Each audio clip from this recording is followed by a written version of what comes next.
Hi, I'm Chelsea. Welcome back to Take 5. I'm back with another much needed phone call about a question that is asked quite a lot. And I think it's wise if we call in my sis Nga for another chat. Hi there. Hi, great to hear from you. Might I add such an interesting question this week? Yes, I'm always here to prick on your brain a little. The question I texted was, what makes Christianity relevant to my life?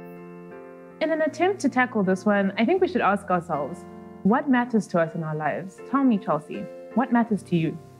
Well, I guess friends, family, school, or might I add, food, and definitely sleeping. I'm really glad that you added those last two things. Many people wouldn't have been that honest. But what do family, friends, food, and sleep have to do with Christianity? Well, quite frankly, everything. The term Christianity means religion based on the person and teachings of Jesus Christ, or its beliefs and practices. I'd like to propose that our daily practices are based on trying to be Christ-like, pretty much in all things. Think of Christianity as the platform on which we build and form what really matters to us over our lifetime, based, however, on the example of Christ. Let's look at family, as you've mentioned, as an example. We may have family that we didn't necessarily choose to have. Yeah. As human beings, do we actually know what to do with these people in our lives? Or do we often need teachings that can guide us? I'm guessing living based on example would be very helpful, don't you think? Exactly.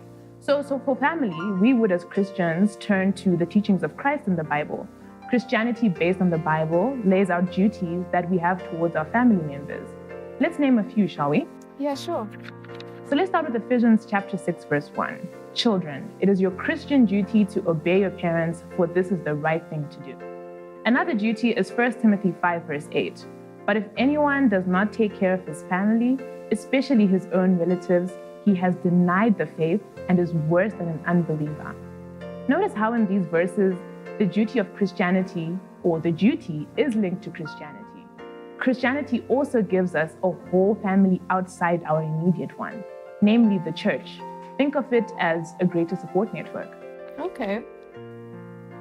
I can see from your expression that you're still quite curious about the relationship between I really want to know. food and Christianity. Well, once again, it offers a guide on how and what we should eat. In essence, our general well-being is relevant for our lives, and Christianity acknowledges that. This is, of course, based on the Bible too. 1 Corinthians 6, verses 19. Do you not know that your bodies are the temple of the Holy Spirit? Wow, Christianity really seems like, the gift that keeps on giving. Indeed, but it's not only about what one gets. I'd actually like to think that the most important aspect of Christianity is what we do for others. Remember, Christ is the example. So just as he did and keeps doing for us and others, that's what Christianity is in our lives. We are the salt of the earth, Matthew 5, verses 13. Meaning we try to preserve the good, and we also are the light of the world, Matthew 5, verse 14. Implying that by the way we live as Christians, we influence other people in good ways. How much easier do these things and teachings make our lives? Christianity, I would say, gives us purpose. That's so true. And it's much easier when you have some form of guidance, So, well, that's all we have time for today. Thank you for joining me. And thank you for being a part of this discussion. Join us tomorrow as we talk about another interesting topic. But this time, I don't think I'm going to hint you.